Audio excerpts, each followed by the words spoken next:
অল্পতে আসলে কোটিপতি হওয়ার একটা বড় মাধ্যম হতে পারে বিপিএল। কখনো কি আপনি এরকম কোনোটা ভেবেছেন? মানে আমি কোটিপতি হয়েছে, হ্যাঁ, হতে চেয়েছি কোটিপতি কিনা? হওয়ার জন্য এই ধরনের, যেহেতু বাংলাদেশ ক্রিকেট এটা চলছে, আপনি কখনো ভেবেছেন এই ধরনের বিষয়?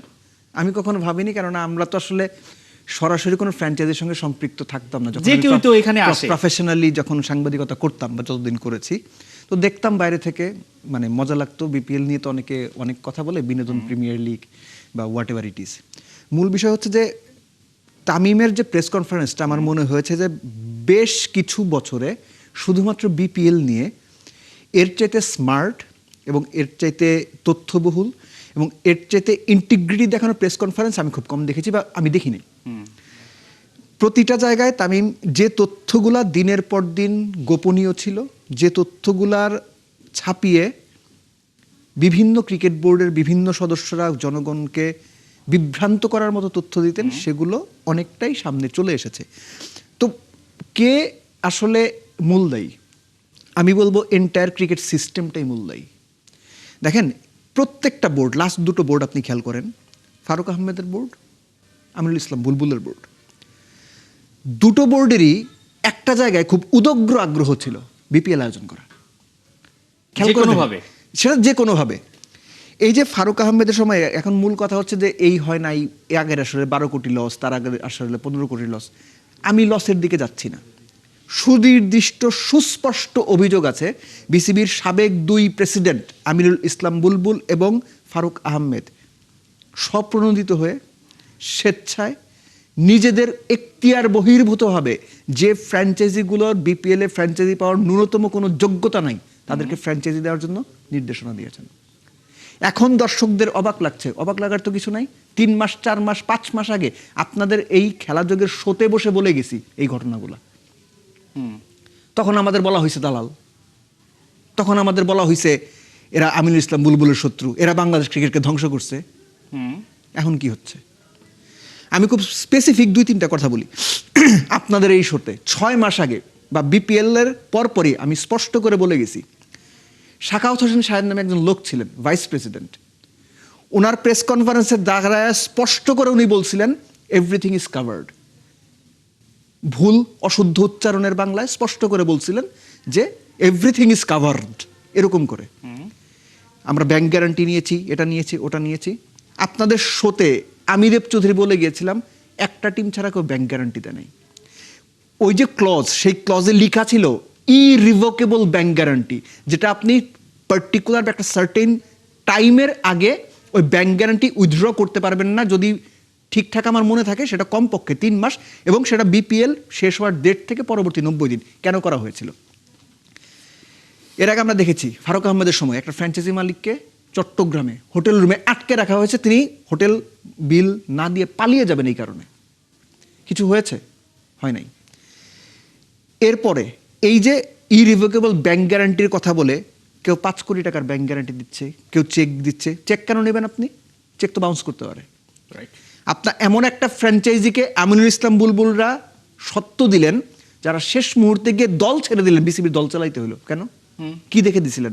আপনারা তো তখন খুব বড় গলায় বলছিলেন অমুক হাজার কোটি টাকার মালিক থাকতে হবে, অমুক হাজার কোটি টাকা ট্রানজেকশন থাকতে হবে, পোর্টফোলিও। আরে বাপরে বাপ, দিন শেষে দেখা গেল আগে যা হইতো আপনারা তার চাইতে খারাপ, আপনারা তার চাইতে খারাপ।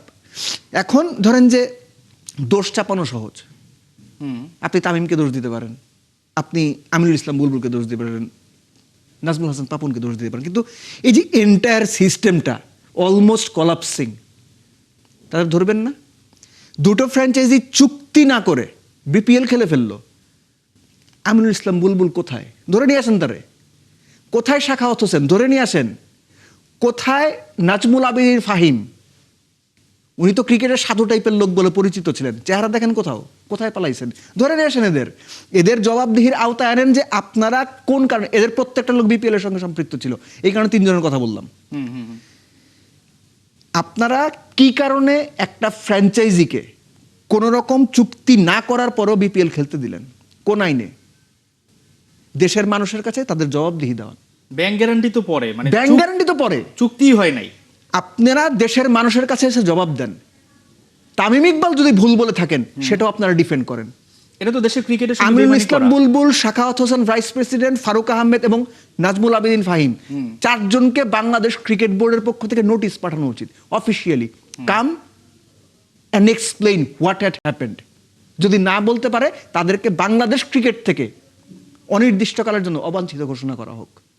আমি সিম্পলি বলছি, যদি ব্যাখ্যা না করতে পারে কেন এটা হইল, তার মানে এখানে সিরিয়াস ফিনান্সিয়াল ডিসপিউট থাকার সম্ভাবনা রয়েছে এবং সেগুলো তদন্ত করা উচিত বিসিবির পক্ষ থেকে, এবং বিসিবির বাইরে বাংলাদেশে যে বিভিন্ন তদন্ত সংস্থা আছে তাদেরগুলো তদন্ত করা উচিত। এটা কেন হইল? এটা কিন্তু ভয়াবহ অপরাধ হয়েছে। অথচ ওনারা কি বলতেছেন বিভিন্ন সময়, বিভিন্ন জায়গায়, বিভিন্ন টকশোতে গিয়ে, অখ্যাত বিখ্যাত বা তাদের মানে কোরামের যে সমস্ত ইয়েগুলো আছে, নামি বেনামি মিডিয়া, সেখানে গিয়ে প্রচুর কথাবার্তা বলতেছেন। তো জিনিসটা হচ্ছে কি, যে আমার কথা শুনে আপনার মনে হবে যে আমি পার্টিকুলার কোনো জায়গায় ব্লেম দিচ্ছি। এই ব্লেম তাদের নিতে হবে, কারণ তারা এই ঘটনা ঘটাইছে লাস্ট 2 ইয়ার্সে। আমি আবারও বলতেছি, 5 মাস আগে আপনাদের সাথে বসে আমি দেব চৌধুরী বলে গেছি এই ঘটনা আছে, এখন এসে আপনারা দেখতেছেন, আপনার কাছে নতুন মনে হচ্ছে, আমাদের কাছে নতুন না। আমরা 5 মাস আগেই জানতাম এই ঘটনা ঘটছে। এখন আপনি পেপারস এভিডেন্সগুলো পাচ্ছেন, তখন হয়তো ওই এভিডেন্সগুলো আমাদের কাছে ছিল না, পেপারসগুলো ছিল, কিন্তু জানতাম। 5 মাস আগের ভিডিও খেলাযোগ বাইর করে দেখলে শুনতে পাবেন। সো জিনিসটা হচ্ছে কি, যে নষ্ট করার পেছনে বা এই পরিস্থিতিতে আনার পেছনে সাবেক 2 বোর্ডের সর্বোচ্চ দায় রয়েছে।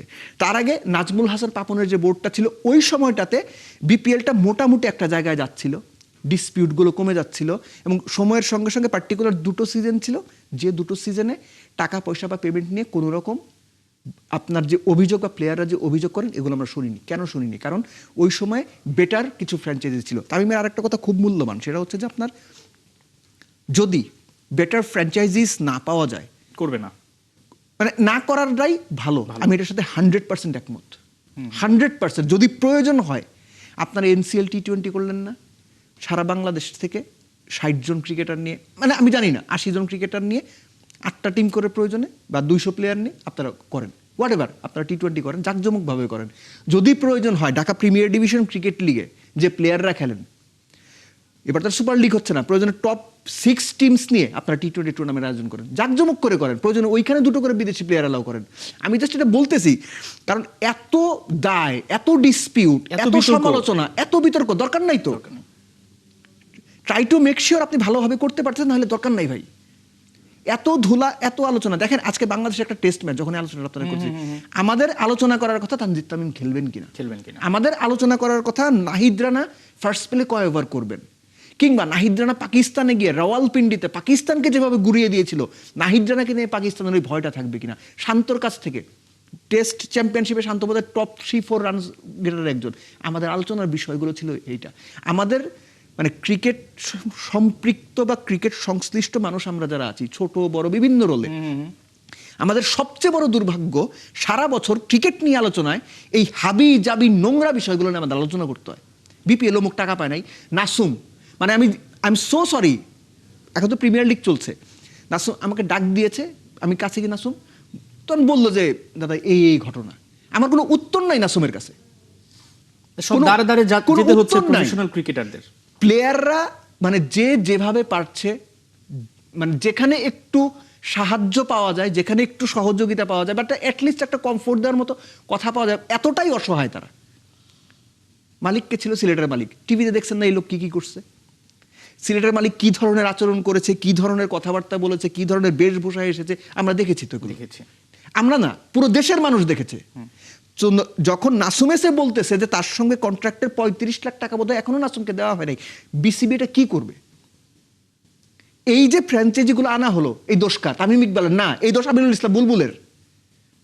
চাচা মামা যারা ছিল তাদেরকে আপনি হাবিজাবি লোকজনকে নিয়ে আসেন, এটা কে আনছে? তামিম ইকবাল আনছে, আমি আনছি, আপনি আনছেন, আমিনুল ইসলাম বুলবুল আনছে, এটাই তাদের নিতে হবে। সো ওনাদেরকে জবাবদিহির আওতায় আনাটা খুব জরুরি, ইমিডিয়েট। এটা বাংলাদেশ ক্রিকেট সম্পৃক্ত, ধরেন আমরা তো তুচ্ছ মানুষ, আমাদের কথা তো খুব বেশি মূল্য নাই, বা মূল্য নাই ধরে নেন আপনি, কিন্তু বাংলাদেশ ক্রিকেট বোর্ডের কাছে আমি অনুরোধ করবো, যদি সুযোগ থাকে, আপনার ইলেকশন কবে করবেন না করে আপনাদের ব্যাপার, আপনারা যখন খুশি করেন, I have no headache with that. কিন্তু এই আমিনুল ইসলাম বুলবুল, নাজমুল আবেদিন ফাহিম, ফারুক আহমেদ, সাখাওয়াত হোসেন, পার্টিকুলার এই 4 জন লোককে বিপিএল, শুধুমাত্র বিপিএল স্পেসিফিক্যালি কোন ফ্র্যাঞ্চাইজিকে কেন দেওয়া হলো, কোন এভিডেন্স বা কোন ব্যাংক গ্যারান্টির এগেনস্টে দেওয়া হলো, কেন চুক্তি হলো না, ফিনান্সিয়াল ডিসপিউটগুলো কেন হলো, এগুলো ডেকে এনে জবাব দিয়ে চাওয়া উচিত, এবং তাদেরকে দেশের মিডিয়ার সামনে ফেস করা উচিত। এই যে পেছনে বলা হয় অত সৎ 12,000 টাকার বাসায় থাকেন, এরকম গালগল্প করা হয়েছে না? হয়েছে তো। দিন শেষে জানা গেছে তিনি সোনারগাঁ হোটেলে থাকেন।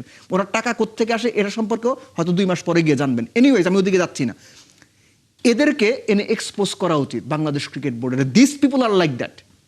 তাদেরকে যারা বলছেন শুদ্ধতার সততার প্রতিমূর্তি হিসেবে, যারা বিগত বোর্ডের মানুষজনকে সামনে নিয়ে আসছেন, হিরো বানাচ্ছেন, তাদের অ্যাকচুয়ালি কোনো ধারণাই নাই ওনারা কি করছেন। এগুলো এখন এক্সপোজ হওয়াটা জরুরি। এনিওয়েজ, ধরেন যে মানুষগুলোর নাম এসেছে, আমি ফিল করি যে এরা হচ্ছে, যদি আমি ওই ট্রি হিসেব করি, একেবারে নিচের পর্যায়ের মানুষ। রাইট। অমিত মজুমদারের কথা বলেন, লাবলুর রহমানের কথা বলেন। লাবলুর রহমান বোধহয় এখন আবাহনী লিমিটেড ক্লাবের সঙ্গে সম্পৃক্ত আছে যতটুকু আমি জানি, হয়তো প্রিমিয়ার লিগের টিম ম্যানেজার বা লজিস্টিক অন্য কোনো রোলে, এক্স্যাক্ট আমার মনে নেই। ফিশরা এখান থেকে বাদ পড়ে গেছে। দেখেন, এই যে ফিক্সিং কিংবা ডিসপিউটের যে ঘটনাগুলো ঘটে, যারা এগুলো করে এরা খুবই ছোট ক্যারেক্টার। রাস্তার ছিচকে মাস্তানের মতো, রাস্তার ছিচকে মাস্তানের মতো। বড় ভাই বা গডফাদাররা নির্দেশনা দেয়, বা আরো বড় পর্যায়ে থেকে নির্দেশনা স্টেপ বাই স্টেপ নিচে আসে, ওরা এক্সিকিউট করে। ওই ওপর পর্যন্ত যাওয়া সম্ভব কিনা আমি জানি না, যদি সম্ভব হয় ট্রাই করা উচিত। এই যে অ্যালেক্স মার্শালকে আমিনুল ইসলাম বুলবুল নিয়ে আসছে প্রচুর টাকা দিয়ে, সাইমন টফলকে নিয়ে আসছে। সাইমন টফলকে আমিনুল ইসলাম বুলবুল কত টাকা দিয়ে আনছে আপনি জানেন? অলমোস্ট 7 কোটি টাকা 1.5 বছরের জন্য। 1.5 বছরের জন্য 7 কোটি টাকায় সাইমন টফল বাংলাদেশে কি কি করাবে? আমি নিজে ম্যাচ রেফারির কোর্স করছি। ম্যাচ রেফারির কোর্স করাবে, আম্পায়ারদের কিছু ট্রেনিং দেবে, এবং এই ট্রেনিং সম্পৃক্ত অন্যান্য বিষয় আসে। আর আমি যদি প্রশ্ন করি, এটা কি আসলে 7 কোটি টাকা প্রাইস? ক্রিকেট বোর্ডের 1300-1400 কোটি টাকা আছে বলেই আপনি এটা খরচ করবেন? এখানে একটু যোগ করতে চাই, তার মানে কি বিপিএল যেটা যেন করে যে সবার কি আসলে ওই ফান্ডের দিকে নজর, ওই ফান্ডটাকে কিভাবে আসলে যে কোনো উপায়ে এটাকে সিস্টেমে বের করা যায়, সেটাই কি সবার লক্ষ্য থাকে? সবার লক্ষ্য থাকে, এই কথাটা বলা সঠিক হবে না। কিন্তু আমি তো আবারও বললাম, শুরুতেই আপনাকে বলছিলাম, আমি আমিনুল ইসলাম বুলবুলের বোর্ড, ফারুক আহমেদের বোর্ড, দুটো বোর্ডই অপ্রস্তুত অবস্থায় সবচেয়ে আগ্রহ নিয়ে যে কাজটা করে সেটা বিপিএল আয়োজন। কেন এত উদগ্র আগ্রহ? কেন? নিজেদের গদি বাঁচাতে? গদি বাঁচাতে না। এই বিপিএল করলে বিভিন্ন পক্ষের বিভিন্ন রকম পারপাস সার্ভ করা যায়। বিসিবিতে গেলে আপনি বিভিন্ন রকম পার্সেন্টেজের গল্প শুনবেন। ওকে। বিসিবিতে গেলে আপনি বিভিন্ন রকম কমিশনের গল্প শুনবেন। কমিশন বাণিজ্য, সে কমিশন বাণিজ্য, পার্সেন্টেজ বাণিজ্যের সঙ্গে বড় বড় রাঘব বুয়ালের নাম শুনবেন। আপনি বিসিবিতে যান, খোঁজ নেন, পিয়নদের সঙ্গে কথা বলেন, ড্রাইভারদের সঙ্গে কথা বলেন, আপনি একটা ধারণা পাবেন। হ্যাঁ, আপনি এগুলো প্রপার এভিডেন্স দিতে পারবেন না, কিন্তু এই ঘটনাগুলো সত্যতাও আছে, সময়ের সঙ্গে সঙ্গে এগুলো সামনে আসে। যেমন এই যে এখন বিপিএল এ ফ্র্যাঞ্চাইজি পেয়েছে, চুক্তি না করে ফ্র্যাঞ্চাইজিকে আপনি ফ্র্যাঞ্চাইজি দিলেন, কি লাভে দিলেন ভাই? সেটা আমরা আশা করছি যে তামিম ইকবালের যে শর্ট টাইম আছে তার মধ্যে হয়তো বা একটা চমক তিনি দেখাবেন। এবং আমি তামিমের কাছ থেকে কোনো চমক এক্সপেক্ট করি না। আমি তামিমের কাছ থেকে সহজ স্বাভাবিক একটা ক্রিকেট সিস্টেম দাঁড় করানোর জন্য যা দরকার হয় আমরা সেটাই আশা করি। আমরা ফারুক ভাইয়ের কাছে চমক চেয়েছিলাম, বিরাট চমক পেয়েছি। আমরা আমিনুল ইসলাম বুলবুলের কাছে চমক চেয়েছিলাম, তিনি আমাদের মাথা নিচে পা উপর উঠিয়ে দিয়েছেন। সো তামিমের কাছে ভাই, আল্লাহর ওয়াস্তে, তামিমের কাছে কেউ কোনো চমক চান না। একটা সাধারণ ক্রিকেট সিস্টেম যেভাবে চলে, খুব স্বাভাবিকভাবে একটা ক্রিকেট সিস্টেম যেভাবে তৈরি করা হয়, তামিম যদি তিনি আগামী নির্বাচিত হয়ে আসেন, আশা করি বাংলাদেশ ক্রিকেটের ভালো হবে। এরকম একটা সহজ একটা সিস্টেম আমাদের মানুষের উপহার দেন। আমাদের চমক দরকার নাই, প্রচুর চমক আমরা দেখছি। সেটাই প্রত্যাশা করছি। আমরা আসলে সময় স্বল্পতার জন্য অনেক কিছু আলোচনা করতে পারলাম না। দেব চৌধুরী, আপনাকে অসংখ্য ধন্যবাদ আমাদের সঙ্গে যুক্ত হওয়ার জন্য। আমরা বাংলাদেশ টেস্ট ম্যাচটা নিয়ে আসলে আলোচনা করতে পারলাম না, বিতর্কের কারণে। খেলার চাইতে ধুলোটাই সবসময় আলোচনায় থাকে। দর্শক, আমরা আলোচনা করছিলাম যে বাংলাদেশ প্রিমিয়ার লিগ ক্রিকেট, সেটা নিয়ে বেশ বিতর্ক রয়েছে। খুব দ্রুত হয়তো বা এটার একটা সুরাহা দেখতে পারবো। আমাদের সঙ্গে ছিলেন ক্রীড়া বিশ্লেষক দেব চৌধুরী। এ ছিল এখনকার খেলা যোগে সরাসরি সংবাদ অনুষ্ঠান। দেখতে চোখ রাখুন ৭১-এর ফেসবুক পেজ এবং সাবস্ক্রাইব করুন ৭১ ইউটিউব চ্যানেল। ৭১-এর সাথেই থাকুন।